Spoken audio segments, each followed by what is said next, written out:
Okay, let me minimize that. Welcome, everyone. I am so sorry for the reason that we're getting together, but I'm so happy that we are together. So this program is called Keeping the Momentum During Uncertainty. I created it specifically for this purpose, and I am glad that we're together at this time for 30 minutes. I think everyone so far has done a great job of muting their mic. If you forget, I will attempt to get out of my PowerPoint and remute you, but it'd be great if you could stay muted. I wanted us to be a little unmuted at the end. Once the recording stops, I will take questions. And it's always good to connect a little bit at the beginning.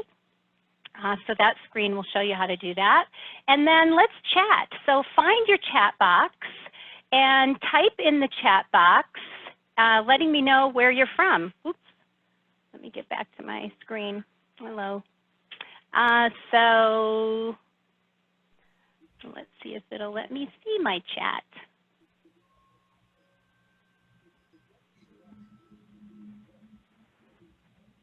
You know, some of us are just designed to have an assistant help us with these things. And like everyone, I am without that. So why can I not see chat? Oh, there it is, because I'm not looking at it. Okay, Fort Myers, Florida, New Hampshire, Ohio, Denver, Larkspur, Centennial, so great. Boulder, New York. Oh, welcome, New York. Okay, good. I'm very glad. A couple more. Vermont, excellent. Okay, terrific. We'll do a little bit more chatting in the future, and hopefully I'll be better at finding it. Okay, today's discussion, we are going to talk about regaining your focus so that you can lead, produce, and keep things moving in the right direction. My work is about helping people with their work, and that's why I created this today. You'll be able to really assess and engage your creative problem-solving skills so that you can figure out what to do with our current yet unwanted reality. We're going to help you manage your anxiety and fear daily and create a short-term strategic plan for your role and responsibilities, very short-term. For those of you that don't know me, my name is Brenda Abdilla. I'm an executive and career coach. I work primarily with leaders and help them with the ever-changing business world. Hello. And I work with 35 to 55-year-olds who are navigating career change. My job is to really kind of help people organize their thinking. So we're going to go over 5 strategies today. Even though you're going to get the audio recording of this program, you might want to just take a screenshot or take a photo of this, because these are sort of your 5 marching orders for the next week or so. We're going to talk about your brain science. We're going to talk about you creating daily practices almost like a prescription, not like a luxury or a habit, but like a prescription for your mental health. We're going to talk about channeling your creative survivalist. We're going to talk about keeping a foot in the future and a bit on controlling despair.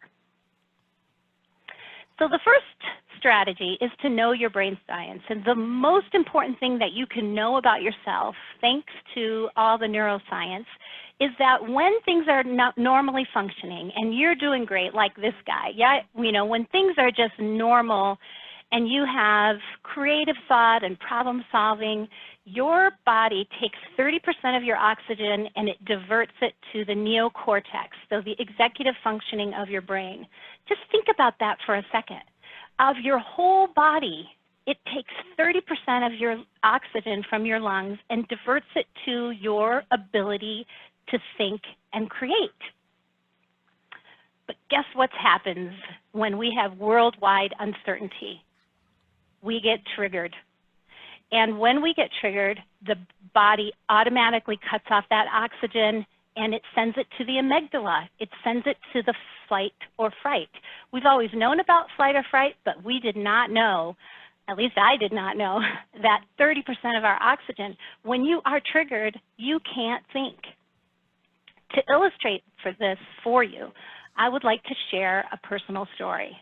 To do that, I have to take you way back to 1989, October 17th, 1989. Now, if you weren't born in 1989 or you were really little in 1989, I want you to picture me with big hair and like an acid wash jean jacket with shoulder pads and possibly some bedazzling going on. Okay, so back to October 7th, 1989. Sorry, October 17th. October 7th is my birthday. So I had flown into Santa Cruz, California because I was moving there from Minnesota to be with my boyfriend. The plan for the day was that he would fly to LA for a business meeting. I would take the car and get to know my soon-to-be new city of Santa Cruz. So that's what happened. I spent the day in Santa Cruz. There's so many lovely sites, saw the tourist sites. And toward the end of the day, I was about 3 blocks from our condo, and I stopped at a fruit store to kind of get some fruit. It was an outdoor one with a tent. So I was buying my fruit, and I kind of felt the ground shake. And, uh-oh, somebody's unmuted. Anyway, I felt the ground shake, and right at that moment, some lady came right up to my face and said, "Run!" And I ran, and we both ran out, and as we exited the fruit stand, the whole tent, the whole thing collapsed. And as I looked up at the Santa Cruz Mountains, they were shaking. I don't know if you've ever seen mountains shake, but it is extremely unsettling. What was happening is that we were having a 7.1 on the Richter scale earthquake. Now, I'm from Michigan. I can tell you what to do in an ice storm or a tornado, but earthquakes, not, way out of my league. So once the ground had settled, I put myself in the car, was shaking from head to toe, and as I drove the few blocks to the condo, the silence was deafening because all of the electricity was out, and it was just a weird, eerie thing. And I pulled into the condo complex and parked in the driveway, and then I started aggressively approaching the neighbors that were congregated there and going to each one of them and asking them, are we going to die? Is there going to be another earthquake? What's going to happen? And none of them had a real answer for me, of course, because they did not have a crystal ball. So in that moment, I will never forget that something came over me. Some sort of like power came over me. All of a sudden, I was thinking very clearly.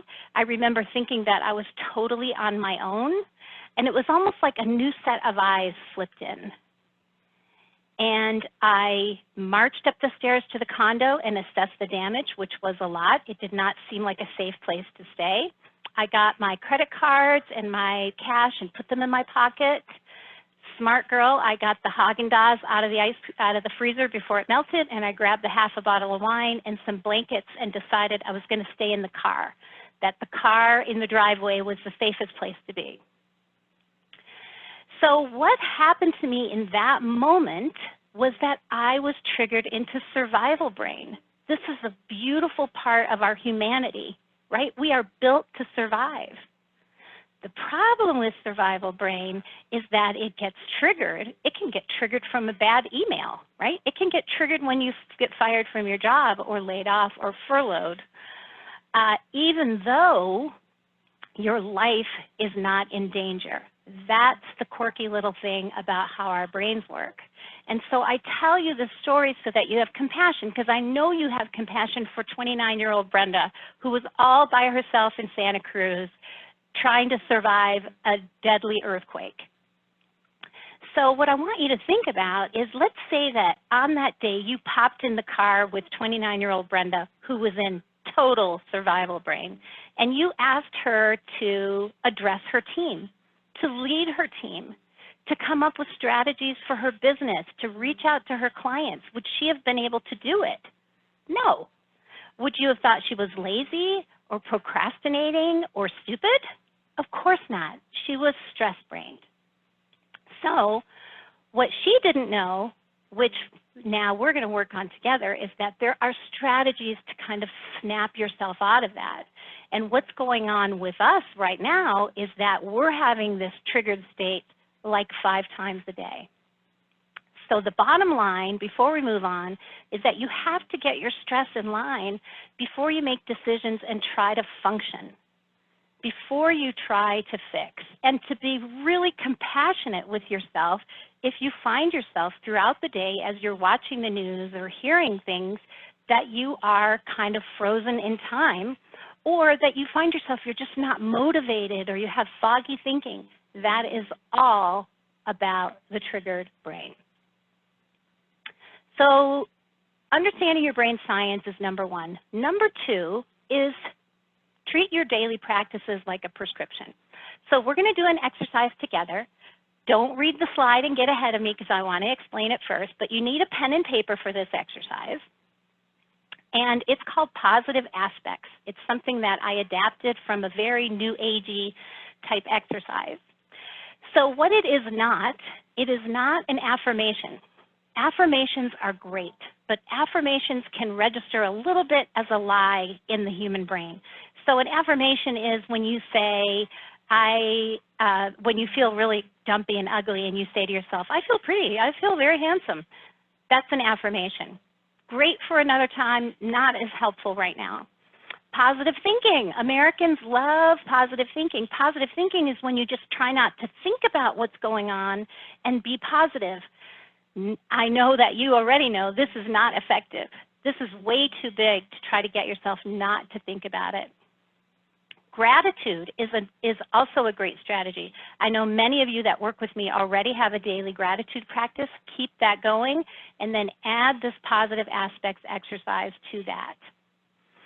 So what I want you to do, the way it works is that you have a prompt, and the prompt is, in spite of this unwanted circumstances, I like that I'm being X.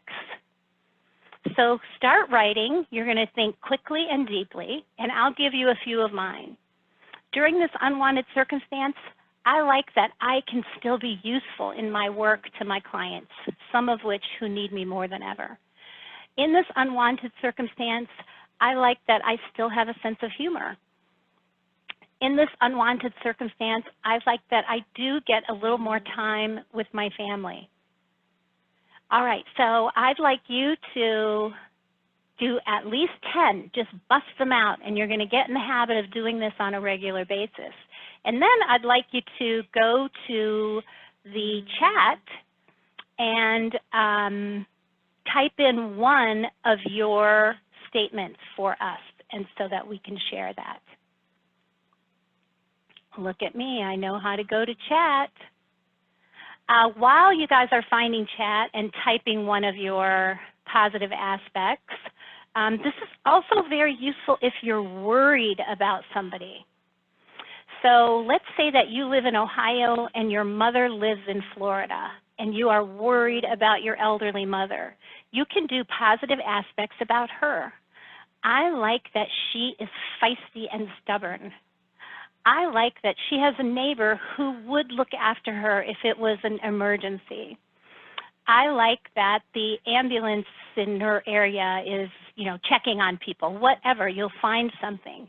Okay, so here are some of the chats that we're getting. I like that I get more time outdoors and social distancing, of course. I like that I can still lead. I can still be funny. I like that we are learning new ways to connect with one another, absolutely. I like that I'm a more thoughtful friend. I like that I'm catching up on things. I like that I can lead with generosity, get quality time with my kids, offer someone else encouragement. Fantastic. So as you do this exercise, and it is a daily thing, especially when you're fired up, this does great service to the brain. This eases that. This would have gotten Brenda in the car out of that situation. It would have gotten me out of that mindset.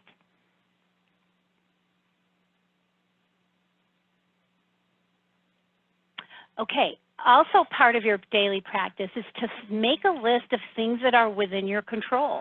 This is a very out of control situation, and the brain does not like out of control and uncertainty. And so you can mitigate that a little bit with the things that you can control. Exercise is the number one. I tell my clients during stressful times, let alone during this kind of mega stressful time, that exercise is not an option. You absolutely have got to move your body. The benefits are endless. It reduces your anxiety. It gets you breathing. So I want you to just take a deep breath right now and just feel the difference that it makes in your central nervous system. Just one deep breath. When we're super stressed out, we breathe very shallow. You've got to move your body, clean your office. You control that office. We're mostly talking about work today, but domestically, clean your garage, clean your pantry, get some control over something in your life. I know many of us who love to cook are cooking a lot because it feels great, right? You start it, you work on it, you finish it, it's complete, it's clear. I mean, our brains love that. Also under controlling what you can, I know that it's been very funny, all the shows and the Instagram memes are talking about how much people are eating and drinking. I think a lot of people are going to come out 15 pounds heavier after all this is over. But you can actually use food and some of your daily habits as a way to feel more in control. So let's say that you say, I'm only going to have licorice on Saturdays if you're eating licorice every day, or I'm only going to drink on Tuesdays and Thursdays. Setting that goal for yourself and then achieving it, actually forget the whole discipline in your body. It's good for your brain because you're showing your brain that you have some control over something, and controlling our habits at a time like this can actually feel really good. You don't have to go bonkers. Obviously, it's a time when we all need some comfort, but this can be very helpful.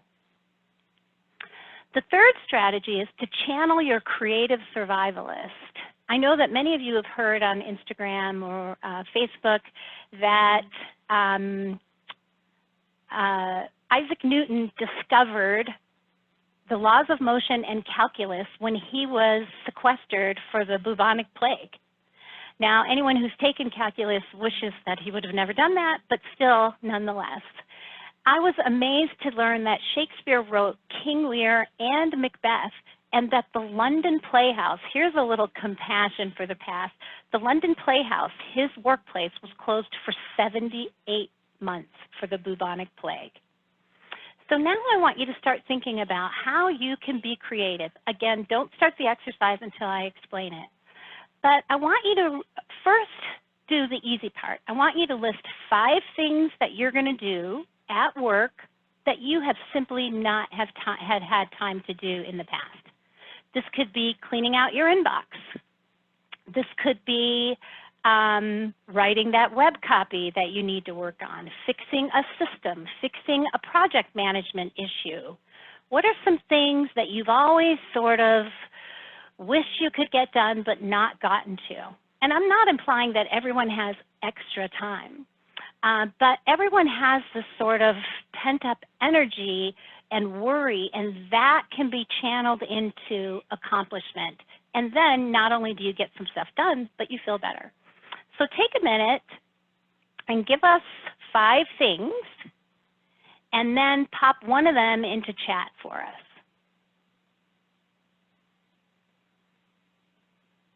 So what are you going to get done? Eat more healthy foods.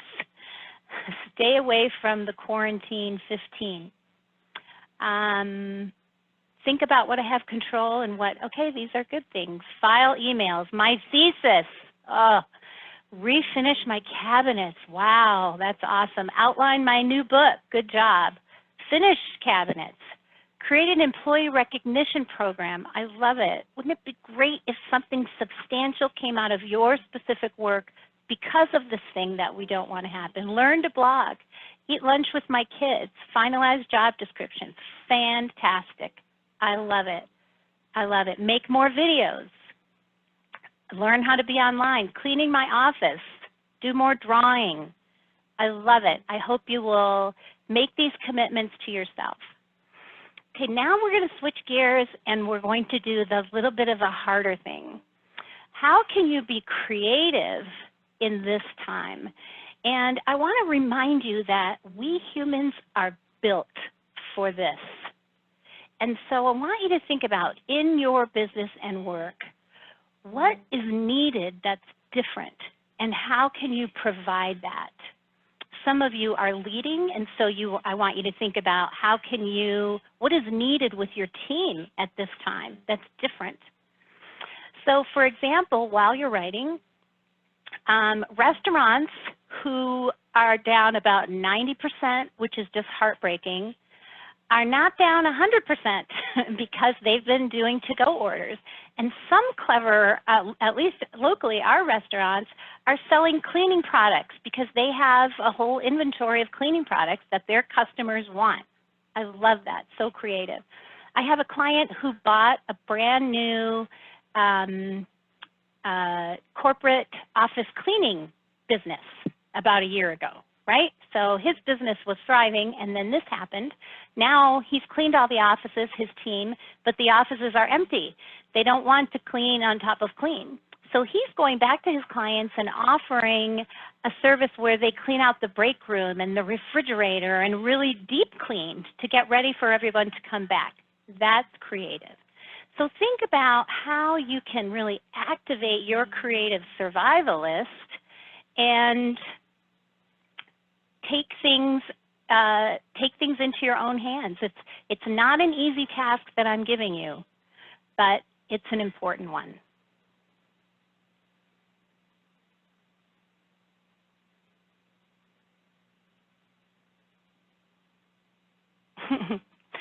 Okay, number 4, keep a foot in the future and the 80-20 rule.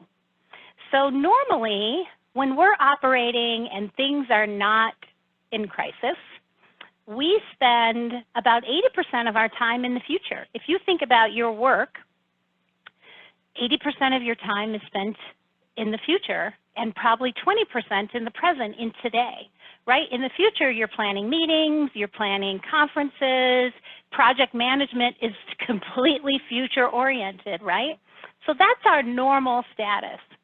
What I'd like you to do, I'd like you to encourage you to do, is to switch that so that you are spending 80% of your time in the present. Now, believe me, your brain wants to spend 150% worrying about the present and focusing about the present and worrying about today. What I'm suggesting is that you take 20% of that and you do something that gives your brain and your mind hope for the future. So for example, I registered for a March 2021 conference. That's a very optimistic thing to do, and it felt great. It felt like, oh God, wouldn't it be great if things are all back to normal and they're wonderful. I'm also working on a manuscript, a business novel, and working on that is my placement in the future, right? Because it's not going to serve me or my clients right now, but it is going to serve my future. So I want you to think about and really encourage yourself. I mean, obviously we can't plan a bunch of trips, or maybe we can, but other than that, what are some things that give you hope in the future? Maybe you're going to plan somebody's wedding that got rescheduled. So something that gives you optimism, that puts your mental health in the future. We have a few minutes left, and I just want to talk about controlling despair. So I love the Buddhist phrase, pain is inevitable, but suffering is optional. And this has never been true. So what I want you to do is ask yourself over the next week, does this serve me? So let's say you have that, I don't know, 4th glass of wine, and then the next day you feel like crap. Ask yourself, don't feel bad, don't feel guilty, all nonsense, but ask yourself, does this really serve me at this time? What would serve me better? As far as consuming the news, It's so tempting. At first, I was reading it, watching it, hearing it, talking about it like 5 times a day. But it was also creating anxiety for me 5 times a day. That's not really helpful. And so I made a deal with myself that I watch the news at 6 o'clock every day. At 6 o'clock, I just stand in front of the TV and I just take it all in, right? And then that's it. So also think about, this is where you're protecting your mental health during this time. And some of you know that the people in your home and the people that you work with are not going to come out of this okay. And so it's really important that you protect your own mental health and ask yourself if this habit or this person that you're engaging with is really serving you. So what daily practices will you change, and what is your plan?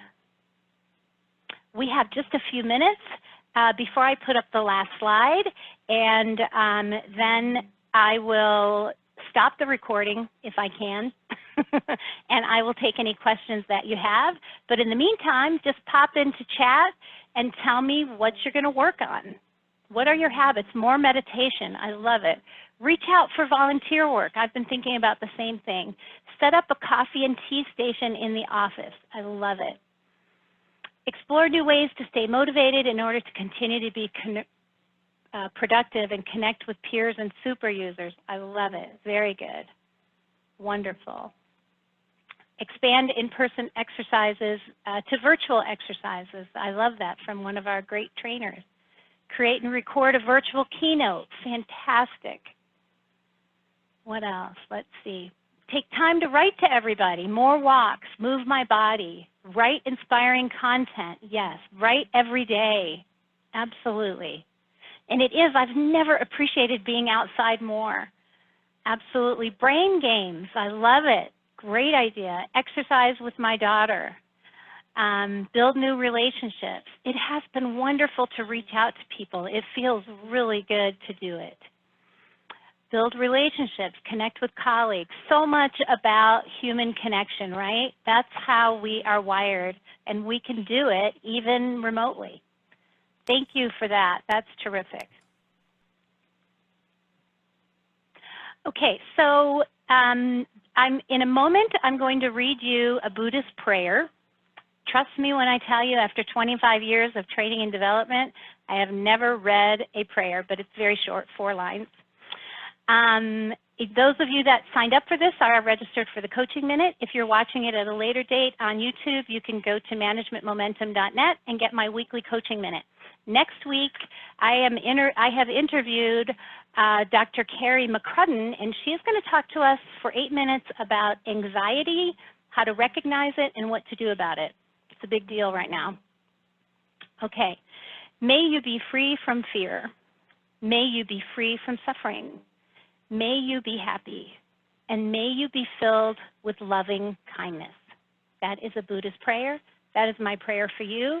I want to thank you very much. Okay,